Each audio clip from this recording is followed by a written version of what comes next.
Hey trumpet nerds, welcome back to John Talks Trumpet. Today, I'll be talking about an instrument in my collection that is nearly 100 years old, my Besson B-flat-A trumpet. I'll talk a little bit about the history of this instrument and then compare its specifications and playing characteristics to a modern trumpet. So I got this instrument in 2019 from the father of a string-playing colleague of mine in the Charlotte Symphony, and he obtained this instrument in this amazing shape in the 1980s. This is a Besson Class A New Creation prototype model B-flat-A trumpet with a quick change rotor valve. What's really fascinating is that the bell tells us a lot of identifying information. It displays the brand and model, as well as the address of both where it was manufactured, in London, and the store it was destined to be sold from in the United States, Carl Fischer, the legendary New York City music store established in the East Village in 1872. The serial number, when compared to a list I found at hornucopia.net, tells me that this horn was probably made sometime in the 1920s, my guess being around 1923. It is truly an unbelievable feeling to be holding something this old that is in such exceptional shape. For comparison, here is a picture of the same model trumpet from just a few years earlier in 1920. You can see that my horn is in exceptional condition, and all the credit for that goes to the previous owners that loved and cared for it. It also still had the original mouthpiece with it. You can tell it's a true early trumpet mouthpiece because it has a hemispherical cup, a large throat, and a sharp shoulder going into the throat. The diameter of the cup is also on the smaller end compared to most modern orchestral mouthpieces. In addition to the original mouthpiece, the previous owner also included a modern Bach 1C mouthpiece with a 23 throat that had the shank lathed down to fit the Besson trumpet. And here's the case it came in. It definitely has an antique feeling to it. So let's actually take a good look at this thing. First, the instrument is in raw brass, and as a result, it smells pretty bad, even after a good bath. In my opinion, you really have to love a trumpet to want to play it when it has such a bad smell. I've even wondered if I should get this silver-plated? I'm torn because it is in such excellent condition as is, but I'm also wondering if it might live longer with silver plating protecting it. Let me know what you would do with this down in the comments. The thing that stands out to me the most when looking at this trumpet is that it has the quick change rotor valve to bring the pitch of the trumpet down from B flat to A. More on this in a bit. Measuring at the second valve slide, the bore appears to be in the 440 to 445 range, which is just a little bit smaller than today's standard, which is 459 to 462. The lead pipe accepts a smaller shank mouthpiece than a modern trumpet, so the Bach 1C that was included was turned down a bit at the request of the previous owner to fit the lead pipe. Even though it is fun to play this trumpet with the original mouthpiece, I generally use the 1C because modern mouthpieces are just much better engineered, and it is much closer to the type of mouthpiece I use on my modern trumpets. The bell is, again, in excellent condition and is 4 5/8 inches in diameter, which is a tiny bit smaller than my Yamahas, which are 4 7/8 inches. The throat of the bell must be a little smaller too because the trumpet sticks a little bit to my K&M trumpet stand. The valves were completely rebuilt in the 1990s by Anderson Plating, and you can see how nice they still look and work. The tuning slide is in a standard D shape with a shorter leg on the bottom to allow space for the quick change rotor.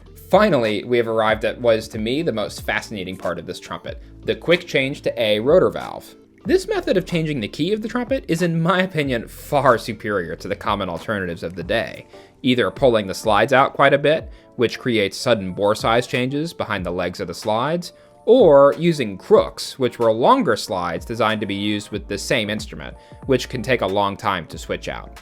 An important thing to remember with any trumpet that plays in more than one key is that you'll also have to adjust all of the other valve slides to get the intervals to line up just right. Let's get into it a little bit more. What's the difference between this trumpet and a modern day instrument? According to the early brass instrument restoration specialist Rob Stewart, it is widely known that the Besson B-flat trumpets of this era were the benchmark design that all modern makers copy to one degree or another. The Besson trumpets of the early 20th century featured major innovations in lead pipe design, bell shape, and wrap. Early trumpets by Bach, Olds, Kahn, and other makers, introduced in the first 30 years of the 20th century, look very much like the Besson trumpets in basic shape and emulated the basic acoustical design, although with their own artistic flourishes for the braces, valve caps, and spit valves. I have included a link to Rob's wonderful and informative website in the description below. Comparing this trumpet to an early Bach, as well as a state-of-the-art Yamaha, you can see just how much this design influenced the design of many of today's modern instruments. It is just unbelievable to me that so much in the world has changed in 100 years, but this somehow looks so much the same. Okay, I have to show this to you. If you check out this awesome old advertisement for this exact model of Besson trumpet, you can see the many dubious claims made to convince you to buy this instrument, including that it is the most perfect trumpet ever made, and that it is perfect in tune, including the low C sharp and D, which they claim are absolutely pure and in tune. Unfortunately, this cannot really be the case because there is no way to move the first or third slides while you're playing. You just have to leave the slides at a compromised slide length and push the notes in tune with your face. Enough talking, let me just show it to you and let you hear for yourself.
I often like to play some of my fundamentals on this trumpet, especially articulation studies, because I find the longer a trumpet can help overtrain you to make these kinds of studies more comfortable on the B flat and C trumpet.